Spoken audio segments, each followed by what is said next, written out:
Miyamoto Musashi दुनिया के उन सबसे महानतम तलवारबाजों में से एक थे जो इस धरती पर कभी चले होंगे। मियामोटो मुसाशी को जापान के अब तक के इतिहास का सबसे महान समुराई और सर्वश्रेष्ठ तलवारबाज कहा जाता है। मुसाशी एकाग्रता, जागरूकता, समर्पण और आत्मविश्वास की एक जीती जागती मिसाल थे। उनका मानना था कि व्यक्ति को पूरी जागरूकता और समर्पण के साथ खुद को एक लक्ष्य में झोंक देना चाहिए। मुसाशी एक बुद्धिस्ट थे और उन्हें पूरे जापान में तलवारबाज संत के नाम से जाना जाता था। वो अपने पूरे जीवन काल में कभी कोई लड़ाई नहीं हारे। उन्होंने आज से 400 साल पहले पूरे जापान में घूम घूम कर उस समय के सबसे ताकतवर, खुखार और निपुण योद्धाओं के साथ कुल 61 द्वंद्व युद्ध लड़े और हर द्वंद्व में सामने वाले प्रतिद्वंदी को धूल चटाई। वो जीवन पर्यंत अपराजित रहे और पूरे देश की यात्राएं करते रहे।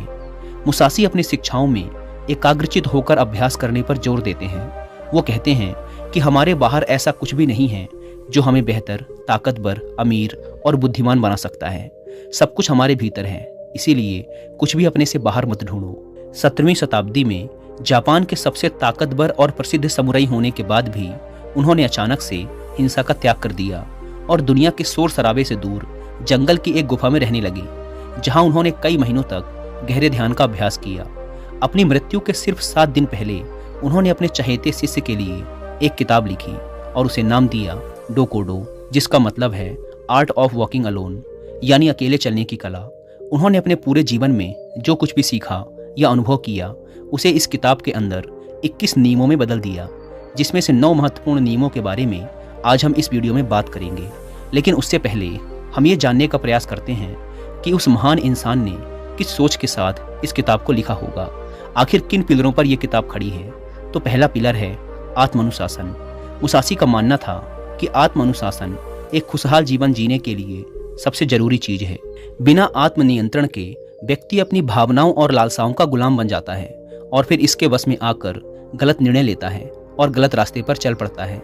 जीवन में अनुशासन लाकर हम अपने लक्ष्य के प्रति एकाग्रचित रह सकते हैं और ऐसे निर्णय ले सकते हैं जो हमारे सिद्धांतों और जीवन मूल्यों से मेल खाते हैं। दूसरा पिलर है माइंडफुलनेस, यानी जागरूकता।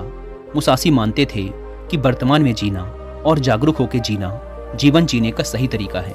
जब हम वर्तमान में रहते हैं तो अपने चारों ओर की सुंदरता और अच्छाइयों को देख पाते हैं, उन्हें महसूस कर पाते हैं और छोटी छोटी चीज़ों में खुश रहने लगते हैं। तीसरा और आखिरी पिलर है डिटैचमेंट, यानी अनासक्ति।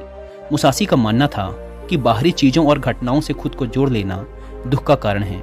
खुद को हर तरह के लगाव से दूर करके ही व्यक्ति आत्म शांति प्राप्त कर सकता है और एक संतुष्ट जीवन जी सकता है। अब हम बात करते हैं उन नियमों के बारे में जिन्हें मियामोटो मुसाशी ने अपनी किताब डोकोडो में बताया है, जिन्हें अपनाकर कोई भी व्यक्ति एक सफल, अनुशासित, खुशहाल और संतुष्ट जीवन जी सकता है। पहले नियम में मुसाशी कहते हैं, सब कुछ जैसा है उसे वैसा ही स्वीकार कर लो। यह नियम जीवन की सच्चाई को स्वीकारने के महत्व पर जोर देता है, बजाय इसके कि हम कपोल कल्पनाएं करते रहें कि सब कुछ ऐसा होना चाहिए। चीज़ें जैसी हैं उन्हें वैसे ही स्वीकार कर लेना हमें बेवजह के दुख और तनाव से मुक्त रखता है। साथ ही परिस्थिति की हकीकत को स्वीकार कर लेने से उस क्षण जो भी मौके उपलब्ध हैं हम उन पर सही से ध्यान दे पाते हैं और उनका सही फायदा उठा पाते हैं। सच्चाई को स्वीकारना हमारी आंतरिक शांति और संतोष के लिए बेहद जरूरी है। जब हम अपने आसपास की चीज़ों और लोगों को वो जैसे हैं उन्हें वैसा ही स्वीकार करना सीख जाते हैं तो हमारे अंदर का वो घमंड जो लोगों या बाहरी परिस्थितियों को बदलना और नियंत्रित करना चाहता है वह खत्म हो जाता है और हम ज़्यादा शांतिपूर्ण तरीके से रह पाते हैं। इस नियम के माध्यम से मियामोटो मुसाशी हमें दुनिया को खुले दिल और दिमाग से बिना किसी पूर्व निर्णय के देखना सिखाते हैं और ऐसा करके हम दुनिया को वो जैसी है उसे वैसा ही देख पाते हैं, ना कि अपनी इच्छाओं और कल्पनाओं के चश्मे पहनकर। हालांकि यह कहना जितना आसान है करना उतना ही मुश्किल है, क्योंकि हर परिस्थिति को स्वीकार लेना आसान नहीं होता, खासकर तब जब हमारी उम्मीदें और सपने टूटते हैं या फिर हमारा कोई अपना हमें हमेशा के लिए छोड़कर चला जाता है। लेकिन फिर भी सच्चाई को स्वीकार लेने से व्यक्ति अंदर से शांत और हल्का महसूस करता है। जिस व्यक्ति ने परिस्थिति को स्वीकारने की आदत डाल ली है उसके सामने फिर चाहे कितनी मुसीबतें आएं वो हर हाल में मुस्कुरा सकता है। दूसरे नियम में मुसाशी कहते हैं, अपने लिए मजा मत ढूंढो। ये नियम कहता है कि हमारे जीवन का एकमात्र उद्देश्य केवल सुख का भोग करना नहीं होना चाहिए। अच्छा भोजन करना, अच्छे कपड़े पहनना, मौज मस्ती करना जरूरी तो है, लेकिन इसमें इतना नहीं खो जाना कि अपने जीवन के उद्देश्य को ही भुला दो और हर समय सिर्फ मजे की तलाश में ही रहो। सुख भोगों का त्याग करके व्यक्ति ज़्यादा स्थिर और उद्देश्यपूर्ण जीवन जी सकता है। हर रोज खुद से पूछो, क्या मेरा जन्म सिर्फ खाने पीने और मजे करने के लिए हुआ है या फिर मेरे जीवन का कोई मकसद भी है। मजे के पीछे भागना हर व्यक्ति की आंतरिक चाहत होती है, लेकिन यही मजा उसके दुख का कारण भी बनता है। जब हम सिर्फ मजे के पीछे भागते हैं तो हम अपनी आदतों और चीज़ों के आदी हो जाते हैं। ये नियम हमें मध्य में रहकर जीवन जीने को प्रोत्साहित करता है, यानी ना बहुत ज़्यादा ना बहुत कम। हर चीज़ को आवश्यकता के अनुसार करो, क्योंकि असली खुशी बाहरी चीज़ों के उपभोग से नहीं मिलती बल्कि हमारे अंदर से आती है। जब हम सिर्फ तुरंत मिलने वाले मजे के पीछे भागना शुरू कर देते हैं तो हम इंस्टेंट ग्रेटिफिकेशन के आदी हो जाते हैं, यानी हम सिर्फ ऐसा ही काम करते हैं जिसका रिजल्ट हमें तुरंत मिल जाए। हमारा मन बड़ी योजनाओं या बड़े लक्ष्यों पर काम करने की काबिलियत खो देता है। हम किसी भी काम में लंबे समय तक फोकस नहीं कर पाते और जीवन के बड़े लक्ष्यों को हासिल करने से चूक जाते हैं। दोस्तों, अगर आप भी अपने काम में लंबे समय तक फोकस नहीं कर पाते, आपका मन बार बार भटकता है, तो अपने फोकस को इम्प्रूव कैसे करें, इस बारे में डिटेल से जानने के लिए एंड फर्स्ट कमेंट पर मिल जाएगी। आइए वीडियो में वापस लौटते हैं। तीसरा नियम, जो हो गया उसका पश्चाताप मत करो। ये नियम हमें याद दिलाता है कि हम अपने अतीत को बदल नहीं सकते और अतीत में हुई गलतियां या बुरी घटनाओं को याद करके हम केवल दुखी ही हो सकते हैं। तो बीते हुए कल के बारे में पश्चाताप करने से अच्छा है कि हम अपने अतीत में हुई गलतियों से सीखें और ज़्यादा समझदारी व बुद्धिमानी के साथ आगे बढ़ जाएं। पश्चाताप वो बीमारी है जो हमें अतीत में ही फंसाए रखती है और आगे नहीं बढ़ने देती। इस नियम में मुसासी हमें अतीत में हुई गलतियों को स्वीकारने और खुद को व दूसरों को माफ़ करने के लिए प्रोत्साहित करते हैं। हमें यह स्वीकार करना चाहिए कि आज हम जहाँ पर भी हैं, अतीत में घटी घटनाओं और लिए गए निर्णयों की बदौलत ही हैं।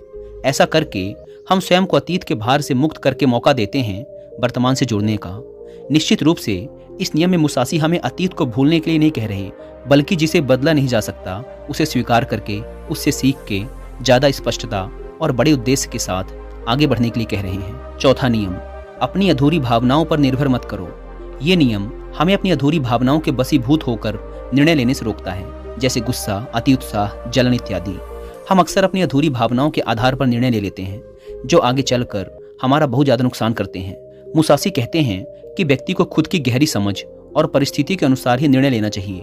ऐसा करके हम खुद को अधूरी जानकारी के साथ जल्दबाजी भरे निर्णय लेने से बचा सकते हैं, जिसके लिए बाद में हमें पछताना पड़ेगा। ये नियम हमें अपनी अधूरी भावनाओं और उत्तेजनाओं के साथ दूरी पैदा करने के लिए कहता है और इसके बजाय स्थिर बुद्धि और शांत मन के साथ निर्णय लेने के लिए कहता है। अधूरी भावनाओं के वश में आकर निर्णय लेने के बजाय शांतचित्त होकर निर्णय लेने वाला व्यक्ति खराब से खराब परिस्थिति आने पर भी बड़ी आसानी से उसका सामना करके बाहर निकल सकता है। पांचवा नियम, खुद के बारे में हल्का और दुनिया के बारे में गहराई से सोचो।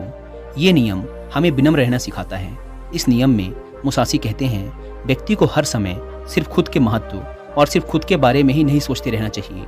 यानी व्यक्ति को अपने घमंड को ज़्यादा महत्व नहीं देना चाहिए, बल्कि खुले दिमाग के साथ इस दुनिया को देखना और उसके बारे में गहराई से सोचना चाहिए। इस दुनिया में कितना कुछ है जो देखने लायक है, विचार करने लायक है, लेकिन ज़्यादातर लोग सिर्फ खुद तक ही सिमट कर रह जाते हैं। हमें अपने अहम को कम करके लोगों को दया भावना के साथ देखना और उनके साथ पेश आना चाहिए। हमें लोगों से और इस दुनिया से जुड़ने का प्रयास करना चाहिए। हमें प्रकृति की सुंदरता को निहारना और उसे महसूस करना चाहिए। खुद के बारे में कम और इस दुनिया के बारे में ज़्यादा उत्सुकता के साथ सोचना चाहिए। इस नियम में मुसासी खुद को कम समझने या खुद की ज़रूरतों को नज़रअंदाज करने के लिए नहीं कह रहे, बल्कि वो सिर्फ खुद में ही ना खोए रहने और इस दुनिया के साथ एक मजबूत संबंध बनाने के लिए प्रोत्साहित कर रहे हैं। छठा नियम, अपनी इच्छाओं से दूरी बनाकर रखो। इस नियम में मुसासी डिटैचमेंट यानी आसक्ति की बात कर रहे हैं। वो भौतिक संपत्ति, शक्ति और सुंदरता से खुद को आसक्त रखने की बात कर रहे हैं, लेकिन इसका मतलब ये नहीं कि हमें ये सब छोड़ देना चाहिए, पैसा नहीं कमाना चाहिए, शक्ति अर्जित नहीं करनी चाहिए, बल्कि मुसासी कहना चाह रहे हैं कि हमें इन सब चीज़ों के साथ रहकर भी उनसे आसक्त रहना है, यानी उनका उपयोग तो करना है लेकिन उनसे लगाव पैदा नहीं करना, अपने अस्तित्व को उनके साथ नहीं जोड़ना। अगर वो चीज़ कल तुम्हें छोड़कर जाती है तो तुम्हें उसका दुख नहीं होना चाहिए, यानी भौतिक पदार्थों के साथ रहकर भी अंदर से उनके साथ दूरी बनाए रखनी है। सातवां नियम, कभी ईर्ष्या मत करो। ये नियम हमें बताता है कि जलन और ईर्ष्या इंसान को कहीं नहीं पहुंचने देती। ऐसी स्थिति में इंसान का ध्यान सिर्फ उन चीज़ों पर होता है जो उसके पास नहीं है। वह उन चीज़ों को नहीं देख पाता जो उसके पास हैं। वह सामने वाले की उस वस्तु, उसकी विशेषता या उसकी सफलता देखकर जलता रहता है और खुद आगे बढ़ने का प्रयास नहीं कर पाता। जलन व्यक्ति को नकारात्मकता से भर देती है, जिससे वह सामने वाले का कम और खुद का ज़्यादा नुकसान कर बैठता है। हमें यह याद रखना चाहिए कि जिसने जिस स्तर की मेहनत की है उसे उस स्तर की सफलता जरूर मिलनी चाहिए, और हमें इससे जलन नहीं बल्कि खुशी महसूस करनी चाहिए, क्योंकि उतनी मेहनत करके हम भी वो चीज़ या सफलता हासिल कर सकते हैं। हमें समझना चाहिए कि हम सबकी परिस्थितियां अलग थी, रास्ते अलग थे, सोच और मेहनत अलग थी, इसीलिए सफलता भी अलग अलग स्तर की ही मिलेगी। हम अपने अंदर की ईर्ष्या को खत्म करके ज़्यादा शांत और खुशहाल जीवन जी सकते हैं, लोगों से ज़्यादा सीख सकते हैं और उनके साथ गहरे संबंध बना सकते हैं।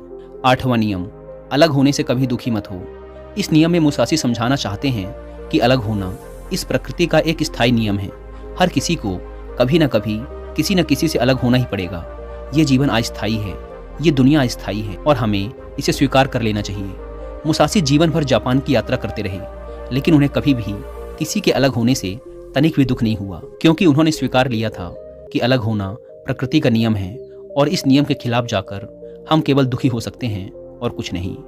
9वां नियम, क्रोध और शिकायत खुद के लिए व दूसरों के लिए, दोनों के लिए हानिकारक है। ये नियम हमें नकारात्मक ऊर्जा की जीवन बर्बाद कर देने वाली शक्ति के बारे में चेतावनी देता है, जिसके बस में आकर लोग एक दूसरे के प्रति कड़वाहट और गुस्से से भर जाते हैं। मुसाशी कहते हैं कि क्रोध और शिकायत करने की बजाय व्यक्ति को शांतिपूर्ण तरीके से बीच का समाधान निकालना चाहिए।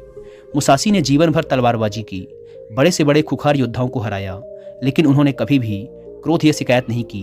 वो हर लड़ाई के दौरान खुद के दिमाग को बर्फ की तरह ठंडा रखते थे और कभी भी अपनी योजना को दोहराया नहीं।